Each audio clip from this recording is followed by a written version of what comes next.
All right. All right. Any other things you guys would want me to cover here? I have a question. Okay. So I've been getting confused. I know you've been over this a few times with like the voltage division and like the current, really the current division. Like on number 3, I wrote it all out like on a PDF on the PDF instead of putting it in MATLAB straight away, like you said. Yep. I know I have it all right, but I'm having trouble putting it in MATLAB. I think it's because like, can you just go over? Because in my head, when I like see a current going and splitting into a parallel, Okay.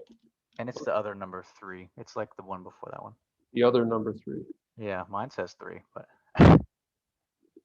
Oh, let me see. Because I had the same problem too. Like I copied the PDF, but like the problems from the homework 5 on the PDF are not exactly like the same as the MATLAB ones. Yeah. They have like some problems that are different, or they repeat the numbers and stuff like that. It's the same. No, it's the same though. It's the same circuits, right? Yeah, but anyway, just like when the current goes through, I think of it as like a ratio, like a ratio of it. Are you talking about this one here? Yeah, like I'm at the very last part, and it's like finding I think it's the current across the 300 resistor, 500 maybe. Maybe it's the voltage. I don't know. I don't have the. Oh wait, it's right here. It is the phasor voltage for the open circuit. I was trying to find the current, and then I was going to try to find the voltage like that. All right, that works. All right, let me try. I'll make something up then, and we'll do it in MATLAB together. Yeah, well, I think, yeah, I mean, the question that Michael's asking, I think is a general question. How do I do current division, voltage division? That's the stuff I think a lot of people struggle with. So it's a good one. So let's say I've got this.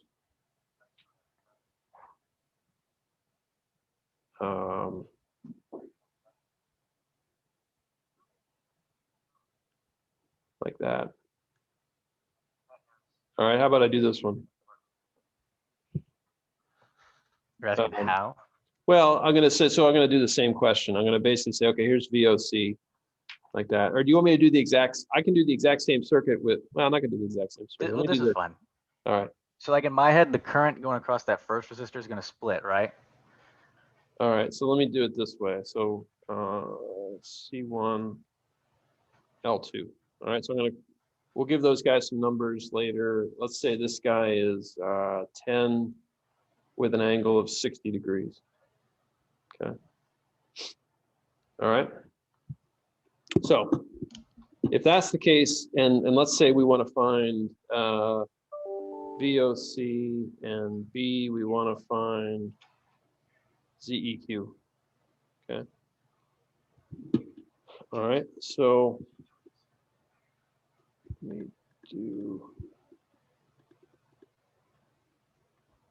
new blank slide. All right. All right. So where should I start, Michael? I'll put you on the hot seat. ZEQ. You want to do ZEQ for him? Okay. Well, that's not the part you're having trouble with. Let's start with VOC. Oh man. Yeah. Okay. So I mean, so I know in parallel the voltage is the same, right? For elements that are in parallel, the voltage is the same. Yeah. So in this case, it looks like I've got a current divider of some sort. Right. Right. And the current divider basically would be, so you think of it as the ratio of currents. That's right. So if I have a current here, I don't know, I'll call this IS because IS is the current leaving the source. Some of that current's going to go here. I'll call that I1. Some of that current is going to go through this branch. Okay, one thing to bear in mind is R2 and L2, when I'm looking at the open circuit voltage, R2 and L2 are what? They're in series, right? Don't let this guy throw you off, right? Under open circuit, how much current heads out the terminal?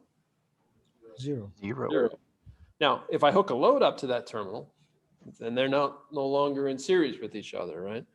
But for now, at least in the picture that I've got right here, that R2 and L2 are in series with each other. So if I'm looking at this particular problem, I would say that let's call the impedance here of this branch, let's call it Z1, and the impedance of this branch over here, I'll call it Z2, like that.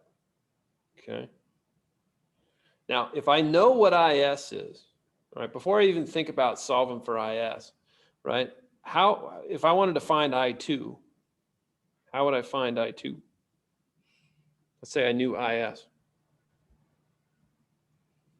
So what I would think it would, like you said, like I said, the ratio. So you would, those are in parallel, and then that total over however much current's going I2. So I guess Z2 over the total times IS.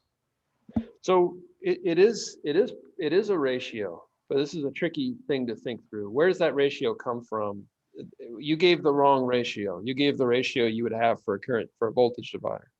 It's a ratio. Think about it like this, right? So IS is the total current that enters that node, right? Right. So some percentage of it goes down I1 and some percentage of it goes down I2. So it's got to be a ratio, right? I mean, if the impedances were the same, then half of it would go down I1 and half of it would go down I2, right? It's important to have that proportionality in your mind, right? It's the ratio, it's somehow the impedances set how much of that IS goes down I1 and how much goes down I2. So you're right. The way that I would think about this, though, to be able to figure out what that is IS enters that total parallel impedance. So I'll jump over here and say, I'll think of this circuit as I have IS going into, effectively, the way I wrote it on the previous slide is Z1 in parallel with Z2.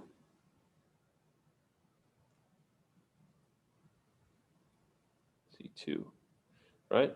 Where Z1 is R1 plus 1 over S. Well, I shouldn't do that. 1 over J omega C1. And Z2 is R2 plus J omega L2. Follow that? Yes. All right. So the way that I would look at this is I try to draw as many intermediate pictures as I can, right? Because that's, one of the things about simplifying circuits is if you make like 3 or 4 simplifications and you're trying to envision that in your mind's eye, that gets pretty confusing, right? So drawing intermediate pictures like this is helpful, right? So what I would say is, all right, well, then there's some voltage across these guys. And the voltage across Z1 and Z2 has to be the same, correct? Yes. Okay. So what I would say is that voltage is IS times Z1 in parallel with Z2. Like that. Mm-hmm. Now, if I wanted to find the current in this branch right here, I would just say, well, I know the voltage across that guy. So we were calling this I2 on the previous slide. So if I wanted to figure out I2 would be that voltage divided by C2.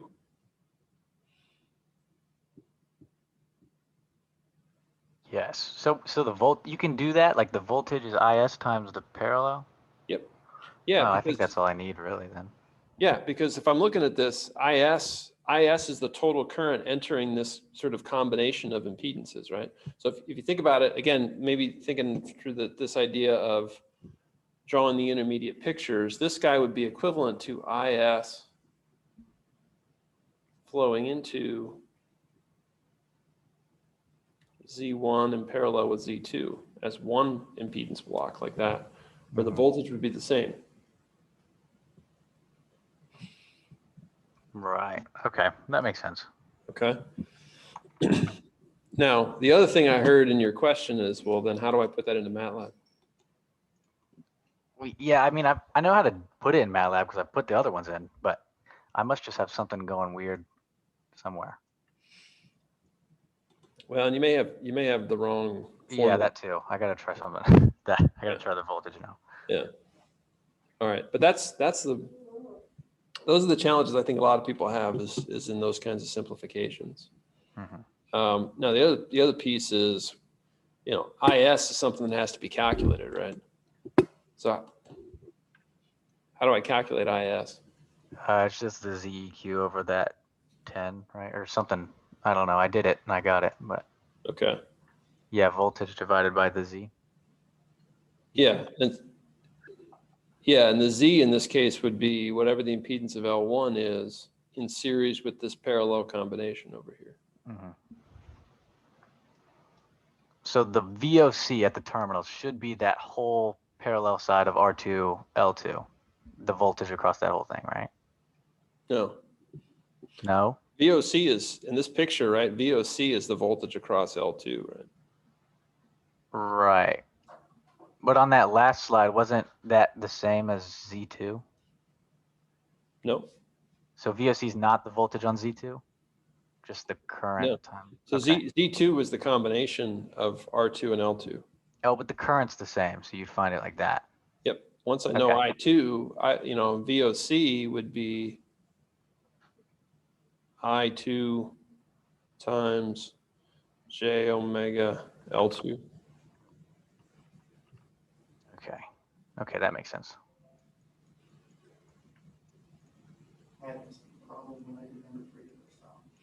Yeah, well, that's probably, yeah, if I look at number 3. Yeah. This is one of the harder things to think through, I think, for a lot of people, is how to do the circuit simplifications. Mesh and nodal are fine, right? I think a lot of people make sign errors in mesh and nodal. People make sign errors all the time. But I think the simplifications are a little bit trickier.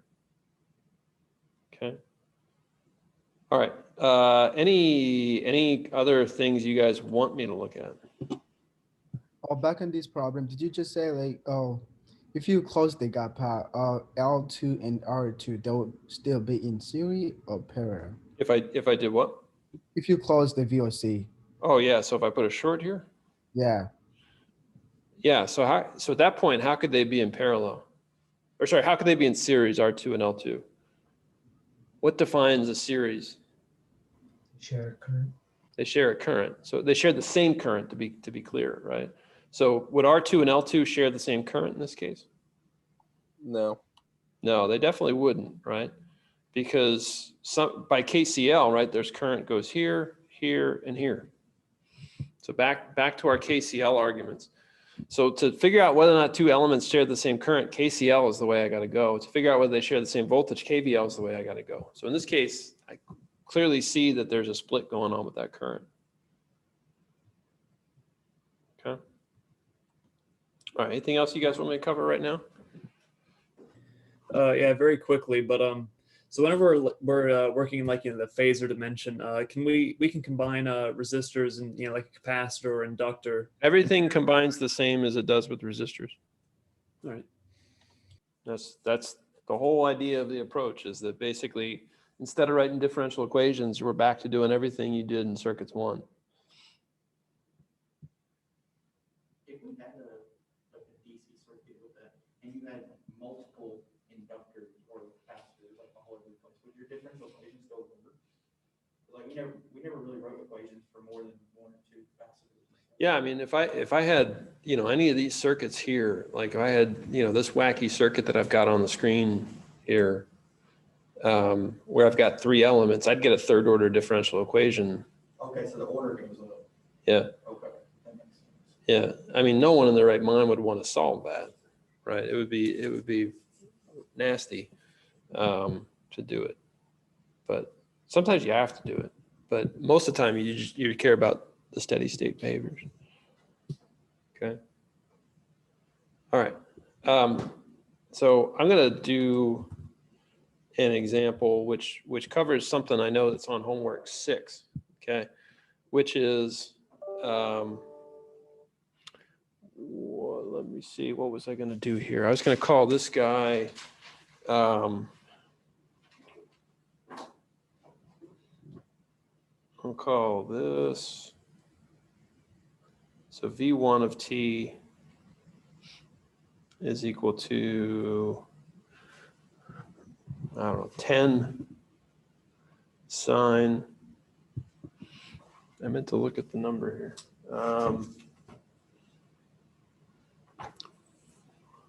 4,000 t plus 60, plus 45, 40 degrees. We'll make. Okay. And V2, let's say this guy is, I don't know, 5 volts. Okay. So first of all, I just said 5 volts. What does that mean? If that V2 is 5 volts. Constant or 0 degrees? 5 angle 0. So it's 5 angle 0. Okay, but no, I said it's 5 volts. So I gave you time domain stuff here, right? So that means that, 10 sine 4000 t plus 40 degrees is a sine wave that has an angular frequency of 4000 radians per second. 5 volts is 5 volts. It's a battery that has 5 volts. So it's DC. It's DC, right? And I can do that. I can have sources that have different frequencies. Okay. And so I can do that. So if that's the case, what would I need to do? I've got different frequencies here. If I've got different frequencies, what do I have to do?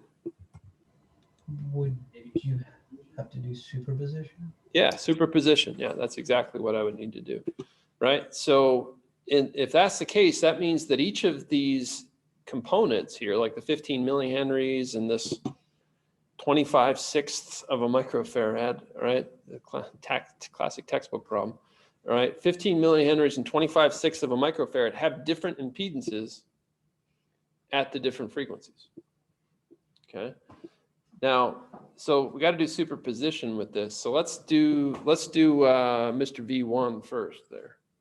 All right, so what's the phasor for V1? So this guy was V1 of t is 10 sine 4000 t plus 40 degrees. How do I turn that into a phasor? It would be 10 10 angle 40. angle negative 50. All right, it's not 10 angle 40, it's a sine, right? So the first thing I got to do is to get it to a cosine. So there's ways of remembering that. I think somebody actually said it correctly. The way I think about this is here's sine and here's his buddy cosine, like that, okay? My question I ask myself is, what do I need to do to cosine to turn it into sine? Well, to do that, I have to take cosine and I have to pull him to the right by 90 degrees to get to a sine. So that means this is 10 cosine, what? Minus 50. Or sorry, minus, yeah. 50, yeah. Right. Yeah, plus 40 minus 90, right? So that becomes minus 50. So that means my phasor is what? 10 angle negative 50. 10 angle negative 50. Okay, now let's say we wanted to put that guy into MATLAB. All right, so let's say we want to do that. So I'm going to look at this circuit here. I'm going to call this guy R1. Okay, call this L, call this R2, and call this C. Okay, and here's how I would do this in MATLAB. So I'm going to put these two guys next to each other. Okay. All right. So here's what I'm going to do.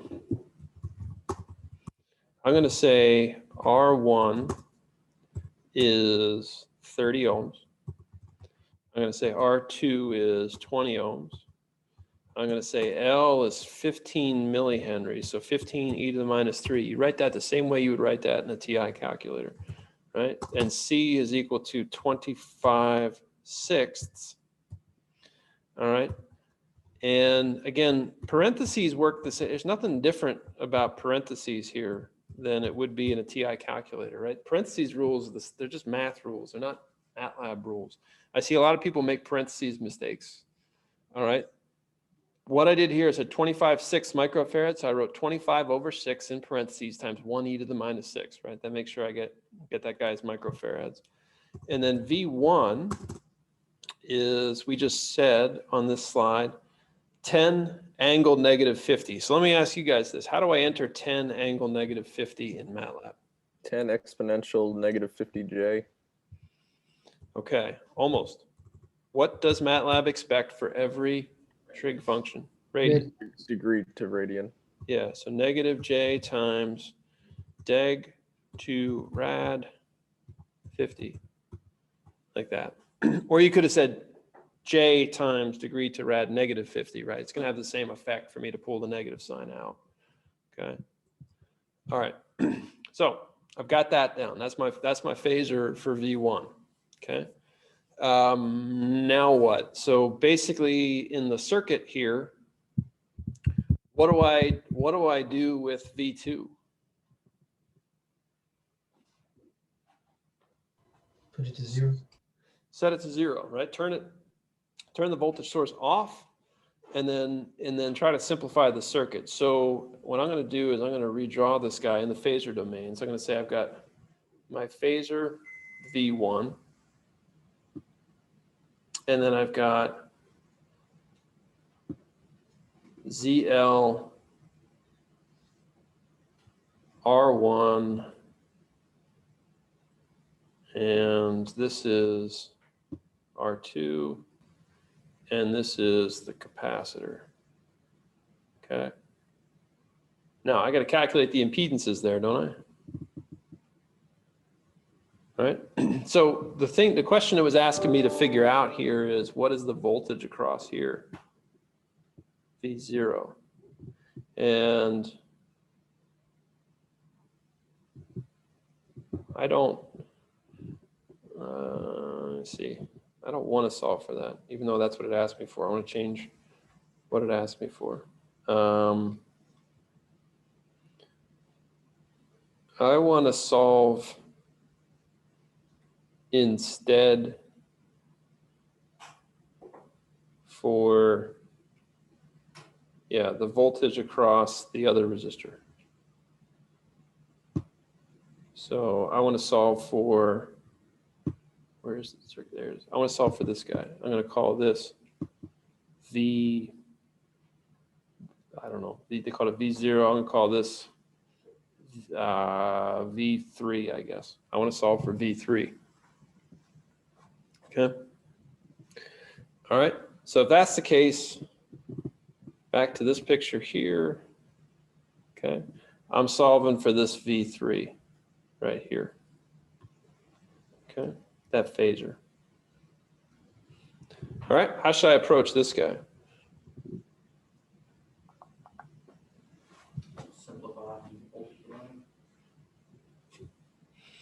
Simplify it as a voltage divider. I like that. Okay. How would I do that? What's the voltage divider? Let's not draw too many pictures in our mind's eye, right? So when I look at this, V3 is the voltage across, looks like it's the voltage across three different things, isn't it? V3 is the same as the voltage across what other two things in that picture? R1 and ZC. R1 and ZC, right? So if the voltage across them is the same, then what do we know? They're in parallel. They're in parallel, right? So then in other words, I can draw this picture here, where here's V1, here's CL1, and then I've got three elements here in parallel with each other. I'll call this ZEQ1, right? Where ZEQ1 has to be Z sub C in parallel with R2 in parallel with whatever the other thing was, R1. Okay. So how would I then solve for the voltage across here? Voltage divider. Voltage divider, right? Now that voltage is V3, isn't it? Right. Given the way I define this, that is V3, right? The voltage across that R2 resistor is the same as the voltage across ZC, same as the voltage across R1. So this voltage here across this parallel combination is V3, okay? So what's the voltage divider relationship then? V3 equals what? Well, I think of it as the current. So it's V1 divided by the total current in that circuit, ZL plus ZEQ1. That's the current, right? I just called that ZL. That's the current. How do I turn that current into a voltage? Multiplied by ZEQ. multiplied by ZEQ1, like that. Okay. All right. So here's how I would approach this problem now if I'm looking at this from the MATLAB perspective. So again, don't touch my suggestion. Do the MATLAB problems one at a time. So at the bottom, you have the sequence of questions, right? Look at what that sequence of questions is. Look what the first one is, what the second one is, what the third one is. Don't just drop it all in there and just hope it works. Okay, that's the number one rule of any kind of coding that you ever do. Don't just write it and see if it works. Okay, write it line by line, see if it barfs on you. All right, that's basically the approach. So in this case, what am I going to do? I'm going to say, all right, next thing I want to do is I want to define what my impedances are. So So what I would probably do before I even started doing anything is I would give myself a frequency and I would define it as 4,000 was my frequency. So I say omega is 4,000. All right, and then I'm going to say Z sub C is 1 over, now I'm going to write it this way, J times omega times C. What's wrong with that? I've seen that written on a lot of people's papers. Parentheses. Yeah, basic order of operations stuff, right? I mean, so MATLAB's going to take 1 over J and then it's done, right? I mean, your calculator would do the same thing, right? I got to make sure I got parentheses on the downstairs there, okay? Then Z sub L is J times omega times L, okay? I like using variables like this because then everything if I make a mistake on any one of those numbers, I don't need to redo all the math again, right? It just carries through. All right, so now I got to figure out that ZEQ1. ZEQ1, how would you enter that? ZEQ1, if I've got, we said ZEQ1 is Z sub C in parallel with those two resistors. How should I enter that? 1 over ZC plus 1 over R2 plus 1 over R1 power -1. Yep, that's right. Right, so just 1 over all of those things, right? That's sum. And then raise that whole thing to the power -1. Or I could have said 1 over that as well, right? That would have worked too. All right, so the V3 that I'm solving for is apparently from my voltage divider equation I see next to me is V1 times ZEQ1 divided by ZL plus ZEQ1, like that. All right, and that I'll now evaluate. All right, so in this case, I get my V3 is this value right here. Now, MATLAB always outputs its stuff to me in rectangular coordinates, right? So if I want to figure out what V3 is, usually we care about V3 in the polar form, right? So how do I figure out the magnitude of that expression? Take its absolute value. Yeah, take the abs of that. So it's 2. That's a good number. V3 is 2. V3 is equal to 2. And then how do I get the angle? Angle that and then times that by 180 over pi for the degrees. Yep, exactly. And that's -140. So good numbers. That means I must have done something right. Okay, 2 angle -140. All right, now what does that look like in the time domain? Something we haven't really thought too much about, but I just got the V3 was 2 angle -140.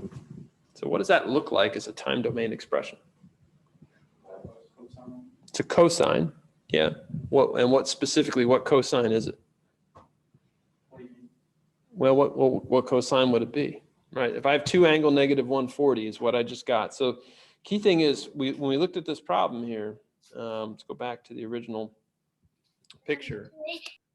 We said V1, the voltage source here, V1, had an amplitude of 10, had a frequency of 4,000 radians per second, right? So we just solved for the voltage V3 that came from that source, okay? So the component of V3 that I'm talking about here is what? Cosine of 4,000 T. minus 140. Yes, he said that exactly correct. It would be 2 cosine 4,000 t negative 140 degrees. Yeah. When I say the time domain expression, and basically it's the real world expression. If I looked at this thing on an oscilloscope, what would I see? So what I'd see on an oscilloscope is something going like this, right? And so I'm looking for the actual time domain. When I say the time domain expression, it's what would I get sort of in the real world. So 2 angle negative 140 corresponds to that expression, okay? Now, we were doing superposition in this problem. So where's the original? All right. So there's our original circuit. And how did it disappear on me? Oh, probably because I jumped around here. Okay. I got to do superposition here, we said, right?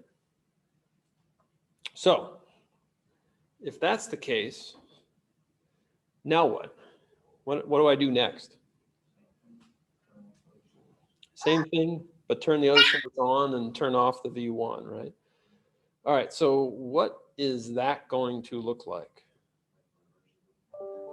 Yeah, and I don't know if I made a good choice or not. So I was trying to get something where it wasn't going to be 0, and I think I still did.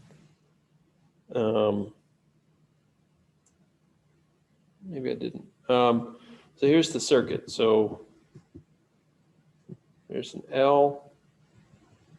Here's the resistor, R1.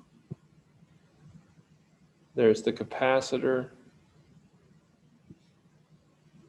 C.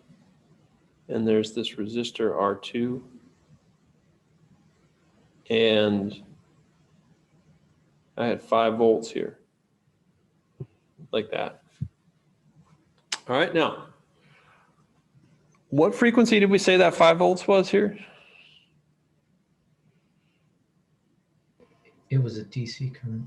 It was a DC voltage source, yeah. So what's the, so before we even think about this, this is actually something we've done before, right? In steady state. So we're only, we're doing impedance, we're only concerned with steady state, right? So if we're only concerned with steady state, what does a capacitor look like in steady state? Open circuit. DC steady state, we said a capacitor looks like an open circuit. Now that should check out with our, what's the frequency when we talk about DC? 60? I'm taking shots in the dark now, I think. Yeah. Well, so what does it mean to say, so frequency tells me, in my mind, it tells me how fast something varies, right? Do I get any variation when it comes? 0. Omega is equal to 0, right? DC is 0. So what does that say about the impedance at DC for the capacitor? 1 over j omega c is this guy. What's he become? Infinity. Infinite, which means what? Short circuit. If the impedance is infinite, I have an open circuit, right? So by comparison, what about the inductor? That's j omega L. At DC, From 0 as well. that becomes 0. Okay, so what? So the capacitor became an open, the inductor became a short, right? Exactly what we said already from DC steady state stuff. So our impedance matches what we did before. It should, it has to, right? So that's a good thing. So the question then is, how do I simplify this circuit down? What should I do in that case? Yeah, so I should put a short and an open in there, right? So that means that I'm going to turn this guy into, I got a short here. Yeah, it makes it a simple circuit. R1, capacitor's an open. And then the resistors here. And I got 5 volts there. Okay. Yeah, so let's think about this case here. So what's going on here once I'm in steady state with this guy? R1 is doesn't exist. R1 is what? R1 should be removed because it doesn't affect the circuit.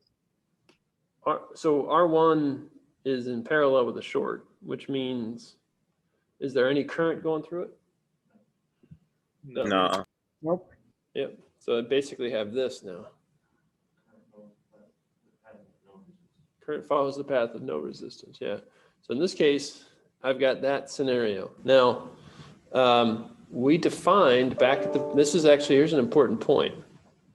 At the very beginning of this problem, I defined V3 to be plus to minus like I've shown there. I wish I hadn't, but I did.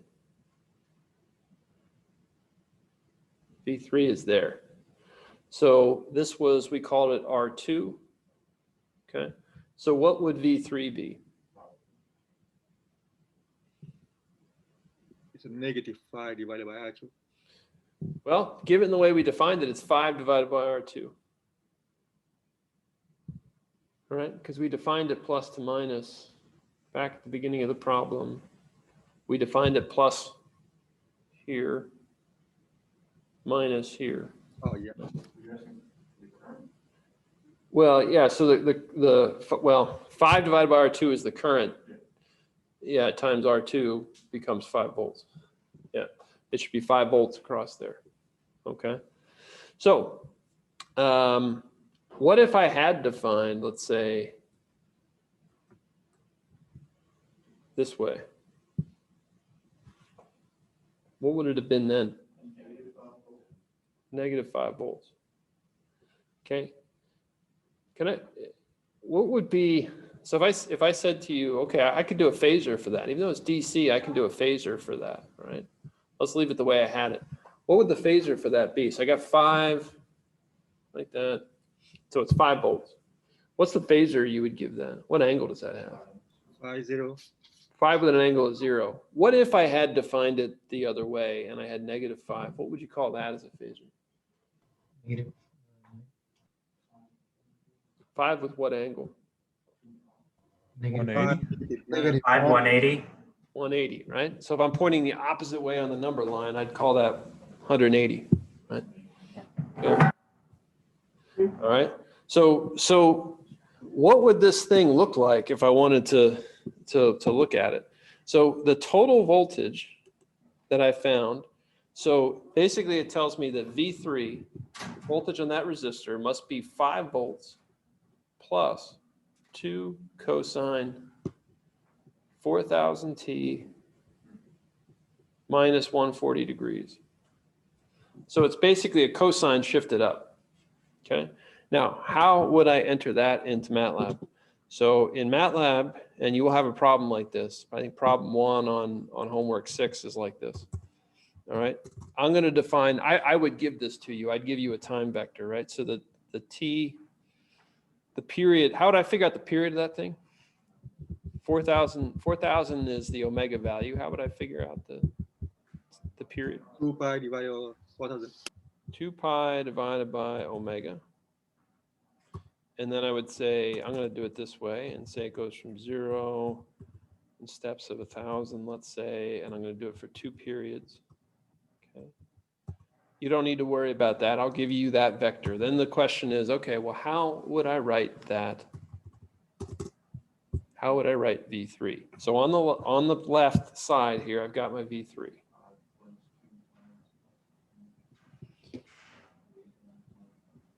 Yeah. Yeah. Who knows out there? Anybody? So in the phasor form or in the expression form? I need to write it in the time domain here. That was so I can't do it in phasor form when I have 2 sources. I have to go back to the original time domain expression. Okay, that's a 5 plus the 2 times the cosine of omega t. Omega t. So I have to say omega times t. Times t, yeah, minus 180 times pi divided by 180. Well, so 140 degrees was our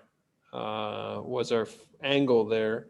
So I got to say minus rad, or no, degree 2 rad 140, like that, right? And that would be it. Now I want to see what that looks like. So I'm going to make a graph of it. And and see what it looks like. That was at A plus, or at A cosine plus B. Yep. Yeah, that's right. Yeah. So I'll take it a second to make the graph. Oh, there it comes. And there it is. So I see that this guy is a cosine sitting around 5 volts, right? So he's got an amplitude of 2, right? Amplitude, so he starts at 5. That's his middle value, and he goes up to 7. So he's got an amplitude of 2, right? So he's going from 7 to 3, right? Peak to peak is 4, right? And yeah, that's what this guy would look like on an oscilloscope. Oh, the kitchen smells so good. Okay.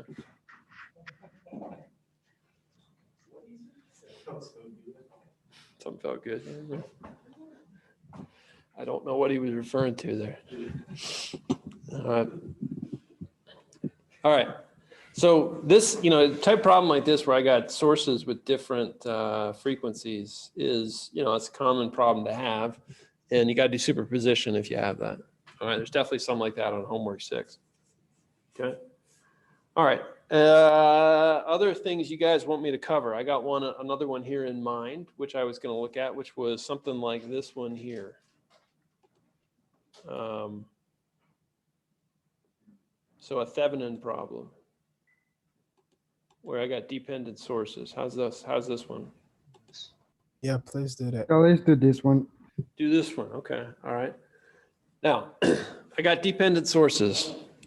So first of all, if I'm doing a Thevenin, that means I got 2 things to do, or at least 2 things. I got to find my VOC, right? What else do I got to find? I see. Yeah, I can find I short circuit. More generally, yeah, it's a Z equivalent. And I got 2 ways to do that. One is to get the ISC. And the other is what? Test method. I can do a test source.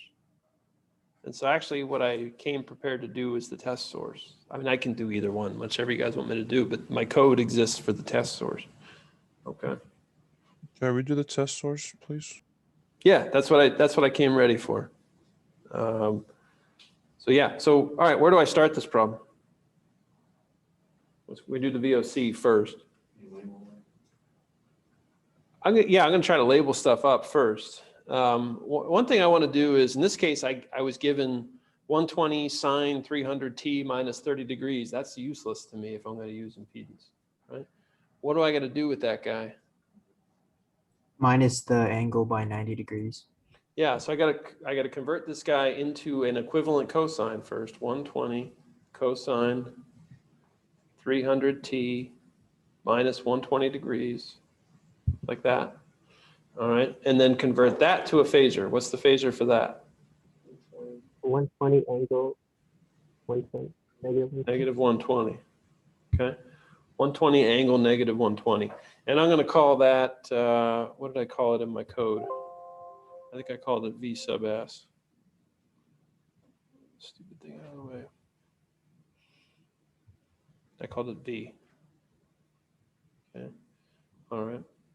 So I was going to call it V. So the way I would do this is I would say this guy is going to be V. Okay. All right. Now, my goal is to find VOC. VOC is the phasor right here. Okay. All right. What should I do now? I'm going to do nodal method. So what now? I'm going to do nodal method. All right. So if I'm going to do nodal method, first thing I always do is what? Set my current direction. So I'm going to just make some wild guesses that this guy goes here. All right. There's a current going here. I'm going to say there's, I don't know, I'm trying to remember which way I did it in my code, my example. Yeah, Vx. And then I did this guy going this way. And then I did this one going this way, like that. Okay.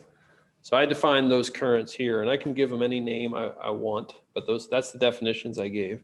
So let me redraw that here. So this way, this way, this way, this way. Okay. Why did you change it to 12? What's that? What did I?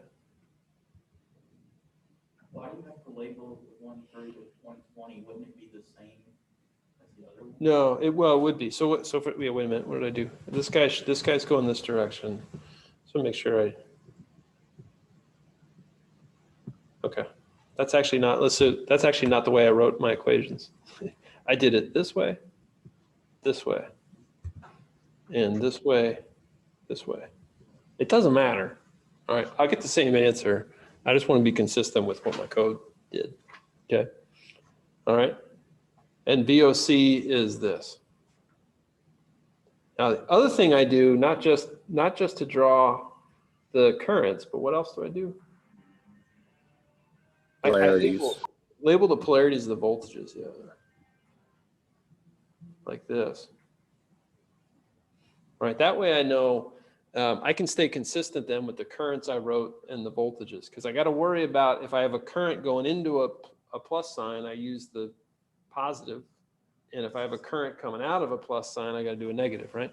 So let's go through this, and let's do over here at the VX node here.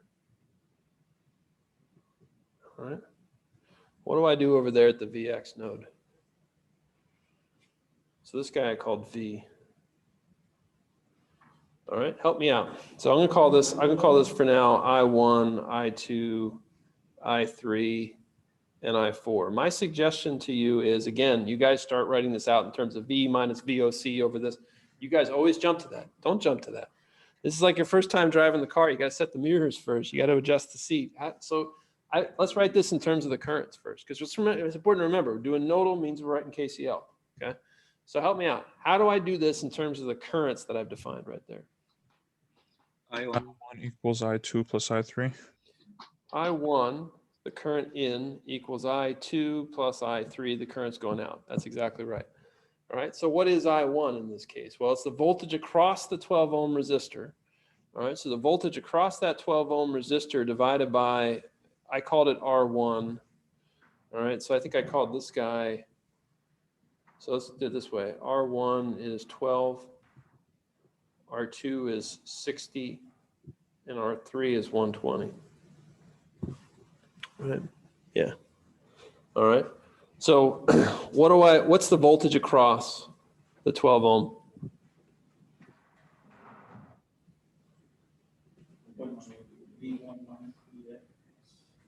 So V, that voltage source V, right?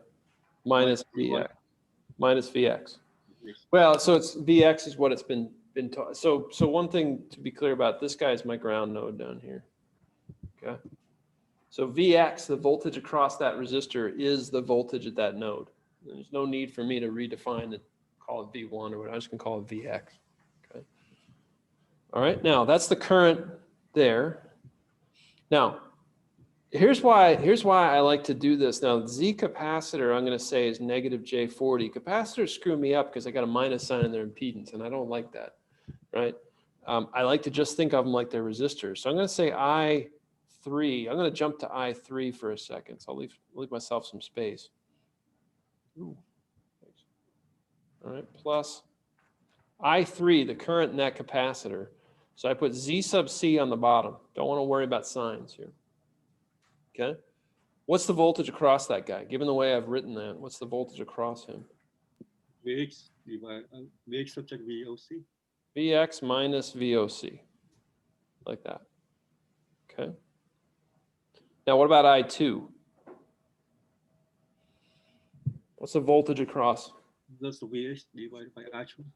Yeah, so it's V. So VX minus 0 is the voltage across it, because there's two nodes there. It's connected to two nodes. One of them's at 0, one of them's at VX. So I like to think of it that way, right? Divided by R2. All right. So that's one equation now. All right. Now I got to do the other one. So that's the VOC node. Okay. So over at the VOC node, what do I do there? Let's start with a KCL. What do I have for that? Equals what? 0. That's right. Right. We've got two currents entering, nothing leaving. Okay. So I3, we've already said what I3 is. We said that was Vx minus VOC divided by the capacitor impedance. Okay. I4, what is that going to be?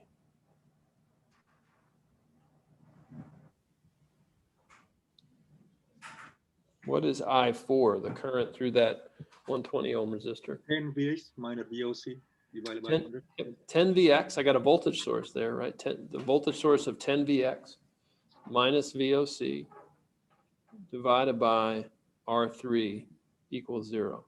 So the dependent source here just acts completely like it's an independent source, right? So if I look at this, I got equation 1, equation 2. 2 equations and 2 unknowns. Okay. So at this point, I can solve for Vx and Vo. The only thing I need is VOC, right? So Vx and VOC are my 2 equations. So what I do at this point is I take those equations and I'm gonna get those into a form I can easily put into a matrix. All right. So in this case, I would have, if I rearrange those, V over R1 is equal to Vx times something plus VOC times something. And then the other equation is 0 equals Vx times something plus VOC times something. Okay. And so I got to look back at the 2 equations here. So this is tricky, but when I look at this, you know, it looks like on the Vx terms, right? Looking at this equation here, on the Vx terms, I have a 1 over R2 and a 1 over ZC. So I'm going to say I got a 1 over R2 plus 1 over ZC. Okay. And then what else? There's another Vx term, isn't there? 1 over R1. Yeah, so I'd have to bring the minus Vx over R1 that's on the other side of the equation over. So there would be plus 1 over R1. Now, if it's up to me, I don't simplify that guy any further than that, right? Because I know that if I do math, I'm going to do it wrong. Okay, so I let MATLAB do that.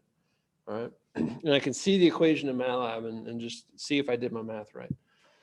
Now, what about the VOC here? So the VOC term. So what do I have in this first equation? What's the coefficient on the VOC in this first equation? Negative 1 over ZC. 1 over ZC. Yep. Negative 1 over ZC. Again, this is why I like saying ZC, because ZC's got a negative in it. And again, it's just too many minus signs for me to keep track of in my mind. I like leaving that minus sign in the ZC. All right, now, what about this bottom equation here? What's the coefficient on the Vx? 1 over ZC. 1 over ZC. And then what else? Plus 10 over R3. 1 over R3. 10 over R3. Yep, that's right. Guess you're getting it. All right, what's my VOC coefficient there? Negative 1 over ZC. 1 over 3. Minus Yep. 1 over ZC. Yep, that's R3. right. So there's negative 1 over ZC minus 1 over R3, like that. All right, so I've got 2 equations and 2 unknowns, and let's keep that. So here is some MATLAB that I wrote for that. Okay. All right. So what I did was I put in R1, so I defined those values on the previous slide, right? I said what my R1, R2, R3, and Z sub C are. I entered all those in here. Okay. And when I first did this, I did a different voltage source. So I'm going to change that to negative 120. So can I just write negative 120 there? No. Oh, you have to convert it. Yep, I got to convert that to radians. So I'm going to say times pi over 180 in this case. All right. Okay. All right. So got that defined. Then what I do is I look at my equations here, and I said, you know, I want to put this guy in a form where it is V over R1, 0 equals A11, A12, A21, A23 times Vx VOC. I use my linear algebra knowledge to put that into a matrix form, right? So A11, what I did was I have 1 over R2 plus 1 over R1 plus 1 over ZC. That's this coefficient over here. All right. Then I have negative 1 over ZC for the coefficient A12. That's the coefficient on VOC. Okay. A21, which is my coefficient for Vx, I have 1 over Z sub C plus 10 over R1. Okay. That's what I have here. And then I have minus 1 over Z sub C plus 1 over R3. All right. For my coefficient down here, right, which I should have called, I guess, A22. Okay. All right. And then I put those all into a matrix. Now notice when I put these into a matrix, I have a semicolon to separate the rows, right? And so that I make basically I called in my code, this guy is B and this guy here is capital A. Okay. And then I said inverse of A times B, that gives me the voltages. Okay. Now, once I run this code, I'm going to get 2 values for the voltage. Which one do I care about? The second one. The second one. Yeah. Now, how do I access the second one? VOC parentheses 2. Well, V parentheses 2, because I called it V, right? And I get that number right there, whatever that is.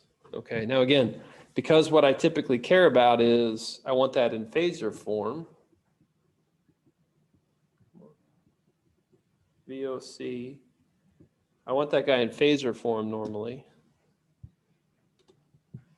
Again, this corresponds to something in the real world. It corresponds to a cosine that has an amplitude and an angle. So it doesn't have a real and imaginary part. So we like to think of the angle and the magnitude, right? So how do I get the magnitude of that guy? Yeah, I take the abs of it, and I'll call it abs of V of 2. So that's 835. So apparently that guy's 835.2245 with an angle of. Sorry, what do we choose the second one again? The second one is VOC. The first one was VX. So the top entry here is VX. The bottom entry is VOC. Top entry is number 1. Bottom entry is number 2. Okay. Right. Yeah, it depends on the order in which I wrote them, but that would also change the order I set up the matrix too, right? So, right. So then, if I want to get the angle of that guy, I say angle of V of 2.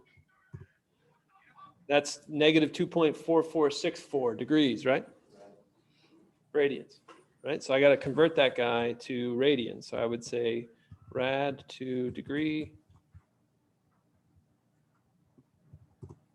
negative 140.17. So this guy's negative 140.17 degrees, like that. All right, so I got my VOC. All right, so that's part of the problem. We haven't done all of it yet. What's the other thing I got to do if I want to do my Thevenin equivalent? I short circuit. Well, yeah, Ibrahim, I think you asked for this too. Let's do a test source instead, right? Please. Okay. All right. So if I do a test source, what do I have to do with the test source? Connect the test source in. So I got to draw that in. Now, what else do I have to do here with the sources, the independent sources inside that circuit? What do I got to do with those guys? Set them to 0. Set them to 0. So that means that I guess I should, let me just redraw it fresh. So it is, here's R1, here's R2, this is Vx, there's my ZC, and then here's R3,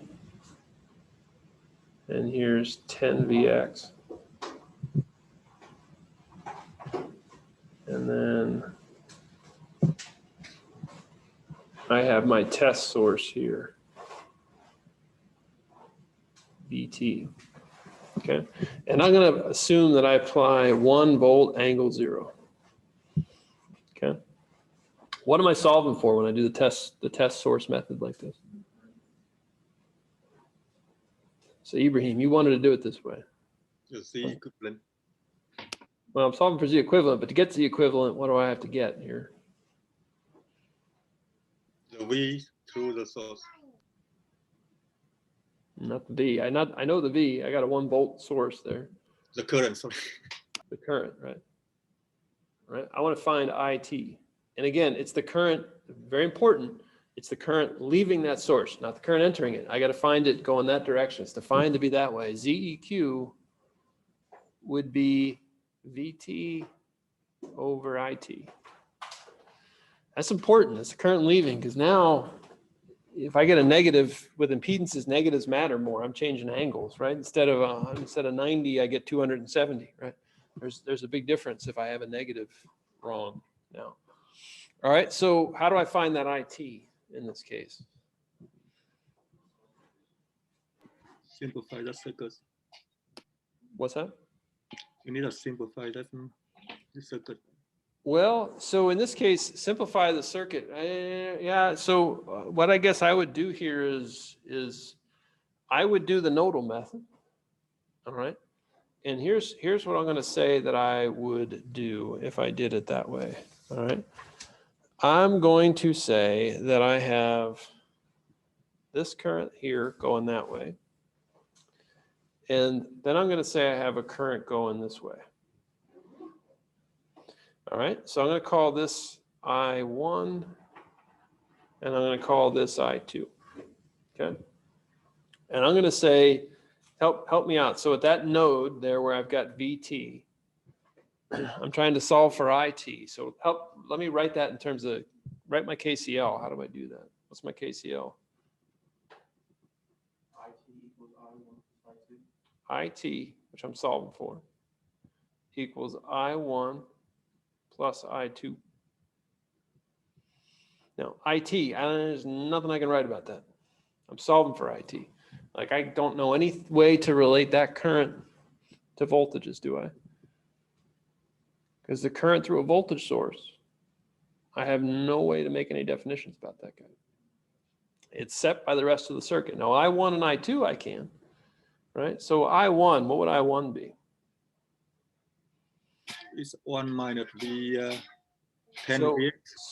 So it's VT, right, which is 1 volt, right, minus 10 VX. Okay, all over R3. Okay. What about I2?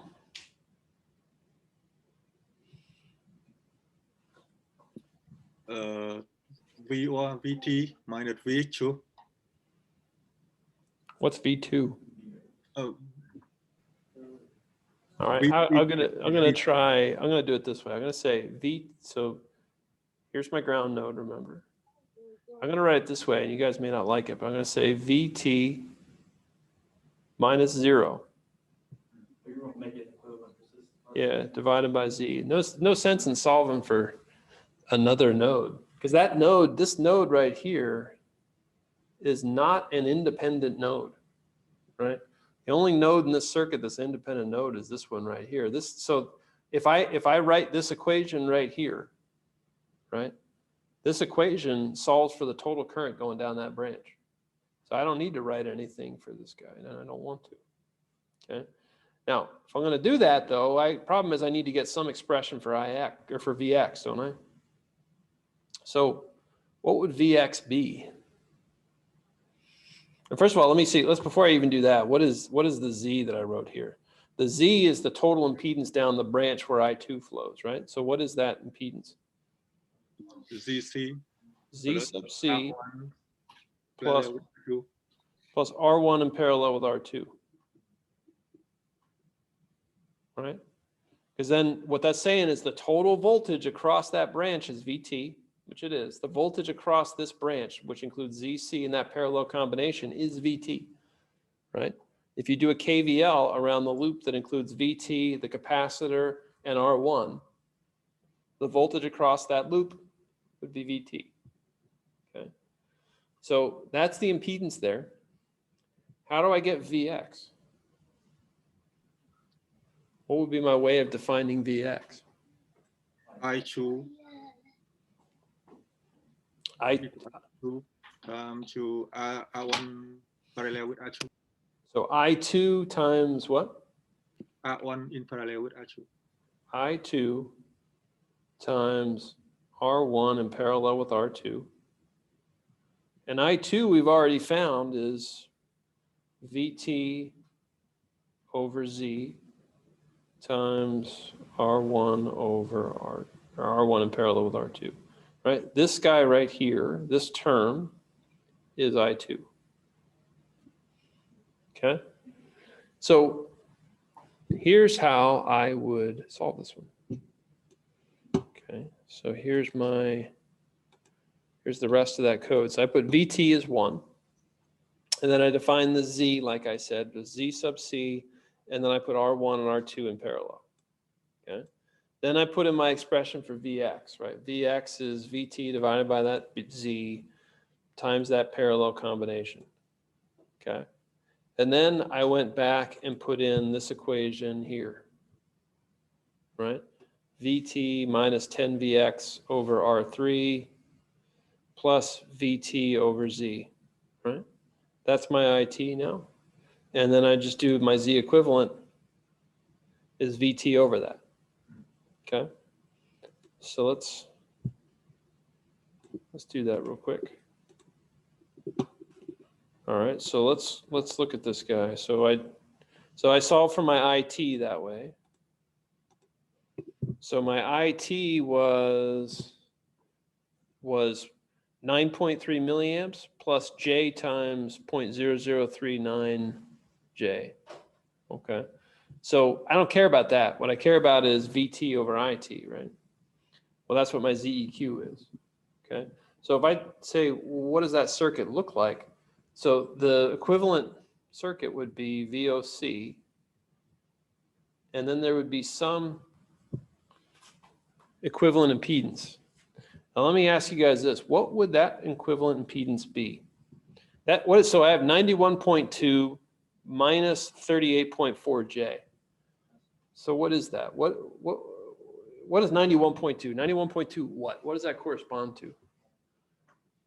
What would that be physically? If I had a real part of an impedance. It resists. It's a resistor, right? So there would be a 91.2 ohm resistor, right? And negative 38.4 J, what is that? Capacitor. Capacitor. Yeah, that guy would be a capacitor. Negative J times 38.4. Now, if I wanted to figure out what value that capacitor was, I would say 38.4 equals 1 over omega C, right? And I knew what the omega was at the beginning of this problem, right? I was told that omega was equal to, what? 300. All right. So I could solve now for that. Where was that? Right. So 1 over 300 times C. I could solve for C as 1 over 300 times 38.4, whatever that is, to tell me what the value of that capacitor is. Okay. All right. Might be one of those on homework 6 too. Okay. All right. So it's a little bit past, about 50 after the hour. I guess I'm done going through examples for now. Any questions you guys want to ask here?